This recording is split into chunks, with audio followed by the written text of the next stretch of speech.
नमस्कार, मैं हूं अमर और आप देख रहे हैं एसएम न्यूज। क्रांति कुमार वरिष्ठ पत्रकार ने ट्विटर हैंडल पर पोस्ट किया है और यह बड़ी सोचनीय और मार्मिक और दर्दनाक खबर है कि आपको पता होनी चाहिए कि 2000 में बिहार में बहुजन समाज पार्टी ने 4 से 5 विधानसभा सीटों पर चुनाव जीता था।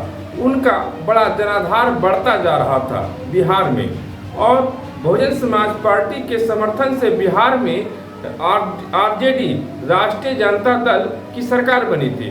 उस समय बसपा के संस्थापक मान्यवर काशीराम बसपा को सुचारू रूप से चला रहे थे और उसी समय बहुजन समाज पार्टी ने बिहार में अपना खाता खोला और 4 से 5 विधानसभा सीटों पर उन्होंने अपना विधायक जीत गया। परिणाम स्वरूप बिहार में आरजेडी राष्ट्रीय जनता दल, जिसके सुप्रीमो लालू प्रसाद यादव जी हैं, उनके नेतृत्व में बिहार में सरकार बनी और बिहार के मुख्यमंत्री बन गए आरजेडी के। परिणाम स्वरूप इसका देखने को उदाहरण मिला। नीतीश कुमार जब 2005 में मुख्यमंत्री बनते हैं तो भारतीय जनता पार्टी ने जो है नीतीश कुमार के कंधे पर, यानी भारतीय जनता पार्टी ने जनता दल यूनाइटेड के कंधे पर बंदूक रख करके गोली चलाने का काम किया। सबसे पहले दलित और आदिवासी को, SC ST को बांटने का काम अगर किसी ने किया तो उसका श्रेय नीतीश कुमार को जाता है और उसके पीछे भारतीय जनता पार्टी की बड़ी चाल रही है और भारतीय जनता पार्टी ने बड़ी चालाकी से नीतीश कुमार के कंधे पर बंदूक रख करके RSS राष्ट्रीय स्वयं सेवक संघ, जो SC ST OBC के विरोधी हैं, मूल निवासी के विरोधी हैं, जो कभी नहीं चाहते हैं कि SC ST OBC विकास के मुख्य धारा में आए, तो उन्होंने भारतीय जनता पार्टी को हाथों हाथ लेते हुए जनता दल यूनाइटेड नीतीश कुमार के कंधे पर बंदूक रखने का काम किया और SC ST OBC SC ST का खासकर वर्गीकरण किया। आपको बता दें 2005 में नीतीश कुमार बिहार के मुख्यमंत्री बनते हैं और नीतीश कुमार ने 2007 में SC ST को बांटने का काम किया। बिहार में SC को 2 भागों में बांटा, दलित और महादलित। इन्होंने कुछ जातियों को दलित बनाया और कुछ जातियों को महादलित बनाया। यहीं से SC ST का वर्गीकरण का जो शुरुआत होती है। आप सोच सकते हैं कि नीतीश कुमार और भारतीय जनता पार्टी ने ऐसा क्यों किया। इनको आभास हो गया था, भारतीय जनता पार्टी और जनता दल यूनाइटेड को ये पूरी तरह से समझ में आ गया था कि symbol of knowledge doctor BR Ambedkar के रास्ते पर चलने वाली पार्टी बहुजन समाज पार्टी अब बिहार में पैर पसार रही है और वह राष्ट्रीय पार्टी का दर्जा ले लिया है। अगर बिहार में उन्होंने अपना पूरी तरह से पैर पसार लिया तो बिहार में भी बसपा की सरकार बनेगी और यह बात इन्होंने भांप लिया था। और उस समय बहुजन समाज पार्टी का नेतृत्व बसपा के संस्थापक काशीराम कर रहे थे और उस समय फ्रंट फुट पर सामने में मायावती जी थी और मायावती के आक्रामक और तेवर से बसपा बिहार में पूरी तरह से पैर पसार रहा था और उसी को देखते हुए नीतीश कुमार जी ने यहाँ पर दलितों को बांटा।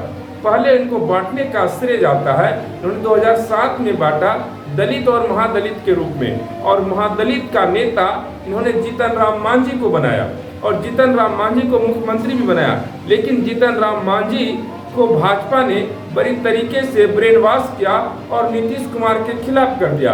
अब कुछ तबके SC में जो छोटे तबके के लोग थे वह जो है जीतन राम मांझी के साथ हो गए और यहीं से दलित का बंटवारा की शुरुआत हो गई और इसके मुखिया रहे नीतीश कुमार। इसलिए ये बड़ी सुगमता और आसानी से कहा जा सकता है कि SC ST का बंटवारा का जो शुरुआत है बिहार से की गई थी और बिहार में इनके बड़े चाणक्य थे, बड़े साथीराना दिमाग थे भारतीय जनता पार्टी और जनता दल यूनाइटेड। भारतीय जनता पार्टी ने नीतीश कुमार के कंधे पर बंदूक रख करके SC ST का वर्गीकरण किया, जिसका खामियाजा आज के समय में 1 अगस्त 2024 को सुप्रीम कोर्ट ने जो है SC ST के वर्गीकरण का खेल शुरू कर दिया, जिसके पीछे वो दृश्य ताकते RSS बीजेपी, कांग्रेस और उसकी कंपनी है। और जब मायावती जी ने मोर्चा संभाला तो केंद्र के सत्ता पक्ष और विपक्ष दोनों झुक गए। जहां विपक्ष ने ये राजनीति कर रहे थे कि जो है लाल किताब लेकर के हम संविधान के रक्षक हैं। जब SC ST का उपवर्गीकरण की बात हुई, कोटा दर कोटा का बात हुआ, क्रीमी लेयर की बात हुआ, इसमें सांप सूंघ गए। लेकिन मायावती जी मोर्चे को संभालती हुई सिर्फ राज्य और देश के मुद्दे पर नहीं, न्यायपालिका, कार्यपालिका, विधायिका और मीडिया पर ही नहीं जो है हमलावर है, उन्होंने विदेश नीति पर भी हमला है।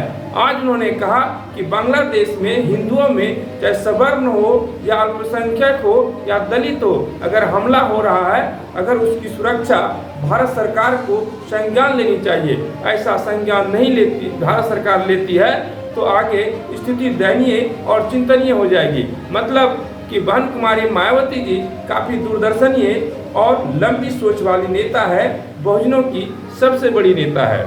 तो आप समझ गए ना कि आज के डेट में अगर पटकथा SC ST के वर्गीकरण का लिखा गया है तो बिहार से और इसके जो है भारतीय जनता पार्टी ने नीतीश कुमार के कंधों पर रखा गया। यानी नीतीश कुमार भी जो है SC ST के OBC के भी विरोधी हैं। उनके जितने भी सलाहकार और मंत्री हैं सारे के सारे सवर्ण हैं। उनके सबसे दुलरवा नेता और सांसद ललन सिंह ने तो संसद में खुल्लम खुल्ला कोटा दर कोटा उपवर्गीकरण और क्रीमी लेयर का समर्थन किया है। इस तरह से नीतीश कुमार की आप जो सोच है आप समझ सकते हैं। इसलिए नीतीश कुमार से SC ST खासकर OBC एवं बहुजनों को दूरी बना लेनी चाहिए। आप देख रहे थे एसएम न्यूज। एसएम न्यूज हमेशा सच्ची और अच्छी खबरें लेकर आती है। शुक्रिया। अगर आपने अभी तक हमारा चैनल सब्सक्राइब नहीं किया है तो सब्सक्राइब करें और घंटी का बटन बिल्कुल भी दबाना ना भूलें ताकि सभी लेटेस्ट खबरें पहुंच सकें आप पे सबसे पहले।